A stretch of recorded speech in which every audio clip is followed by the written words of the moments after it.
How to link a text in Discord. Hi everybody, in this tutorial we're going to see how you can easily link a text in Discord. So what you're going to have to do is first go ahead and type in your text. So let me just go in one of my servers to a general chat. Now let's just say I want to link in my Facebook profile. So for that, what I can do is first give a square bracket, type in your text in here. So let me just go ahead and type in my Facebook profile, something like this. And then I'm just going to close the bracket. Now you're going to open a normal parentheses and paste the link there. Let me just go ahead and quickly go to my Facebook profile. I'll just click on my profile here and copy this link.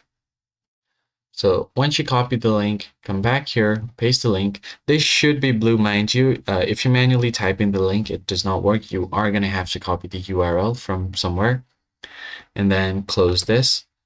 And then just tap on send. And as you can see here, the link has been sent and the text is my Facebook profile. If I just click on it, I can click on visit site and it's going to directly take me over to my Facebook profile. And that is basically it, guys. I hope this tutorial was helpful and I'll see you guys in the next one. Thanks for watching.